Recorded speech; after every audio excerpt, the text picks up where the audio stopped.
Health Minister Dr. Joe Phaahla has given Nehawu members until this morning to go back to work or face the consequences. The Labour Appeals Court interdicted the strike and ordered workers to return to their posts with immediate effect.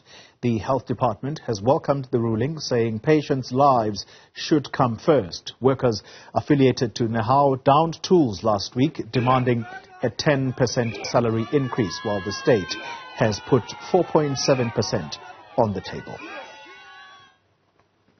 Well, let's get the update on the ground, and this is despite the interdict. Some Nehawu members in Cape Town say they will continue with their action. They plan to picket outside the Provincial Department of Labour, Home Affairs, the Education Department and Environmental Affairs. Let's speak now to our colleague Nasiphi Same, who is in Cape Town watching this situation for us. Nasiphi, good morning to you. Do those workers know that if and when a roll call is done, particularly for those whose shift is supposed to be on as we speak, are they aware that some disciplinary action will possibly come their way? Well, it does seem that the leadership is aware of the interdict of yesterday, and we do understand that yesterday's order by the Labour Appeal Court had further indicated or ordered the union to indicate and inform their members not to participate in any industrial action, be it a strike or protest action. However, in Cape Town, we find ourselves outside the Home Affairs Department with members of Nehawu continuing with their protest action. But to talk to us more in regards to continuing with the strike action, I'm joined by Usakela, the regional chairperson of Nehawu in the Western Cape. So thank you so much for joining us. But are you aware of the judgment and the order made yesterday in regards to members of Nehawu not participating in any industrial action? There is no such on the court order that says that we should not participate in any industrial action. In fact, the court order, it merely affirms the constitutional rights that is in our constitution. In particular with respect to section 23, where it affirms that all workers have got a right to a fair labor practice, to expand it, also the right to strike. That right to strike has been affirmed yesterday, because in the main application, in fact, the employer interdicted us not to actually exercise that right. There were two applications. One, it highlighted the number of issues that the employer was actually interdicting in the main application. So in the interim order, the employer was granted an order to interdict the strike, and as well as with the conditions that were set out. Part of the conditions was that the right to strike, which it was then appealed. And then the employer, while they also did a cross application, which was to enforce that order. When the court was still seized with noting of the appeal, we take it to the Labour Court, because it was that application was also granted. Then on Monday, yesterday in the morning, the court delivered a judgment to confirm the right to strike. They said they can't take that right to strike, but further directed the parties to resolve the issue, because there is a main issue, in particular with paragraph 49, which said that the main application is going to be dealt with in the next appeal. So there is also a pending appeal on that, on the final order that's needed to be determined. Sakila, if that's the case, then why are members of Nehawu, who are essential service employees, back at work, seeing that they were part of this industrial action last week? Yeah, no.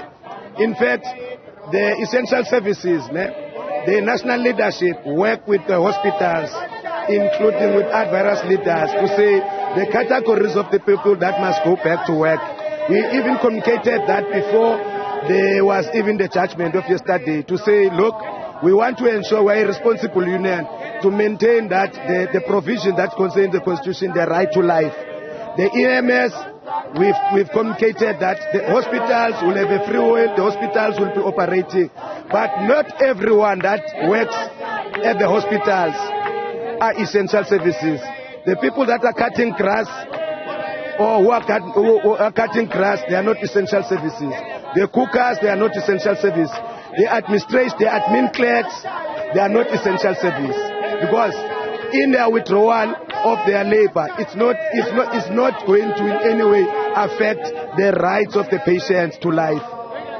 So, Sakela, the police that are standing here and trying to affect the court order, do they also have the order wrong? Yeah. You know, what is amazing, they come and talk about the court order, but there's nothing that they had. And in fact, even the people that relate to the court order, if you ask them what does the court order say, they can't relate. When you start to engage and you show them what does the court order says, and then they disengage. Because even now, when I was actually talking to them, because I had to highlight what does the court order saying, and I also affirmed that we have complied with the court order. But to my surprise, there was also an assertion that has been made to say the issuing of a death certificate, it threatens the right a right to life. Then I'm asking, how does that threaten the right to life? Because the person has already been declared dead. And we said, look, I invited them to go and look at the court order. What does the court order saying? Because I'm surprised they will even come to the scene and say they are coming to enforce the court order, whereas they don't have anything on the hand with regard to the court order. The ripple effect, Sakele, of this industrial action, the ripple effect of this industrial action, have you thought about it? I mean, there's a number of industries that are being impacted. How long is this going to continue for? Yeah. Look, the only way, I heard the Minister of Health, the way that he was responding to your media television, I want to appeal to his conscience that he needs to strike a balance. The right for service delivery vis-a-vis the right to the workers' rights. Because a worker that is happy is able to be productive and deliver a quality service. Yeah. Are you not standing in the way of service delivery? Because there's a number of people standing here waiting to go inside Home Affairs for those very services you speak on. I think that has been also clarified. I think if it's not paragraph 47 or 48 of the Labour Appeal Court, because the court says in an industrial action, it's inevitable that a disruption or inconvenience might ensue.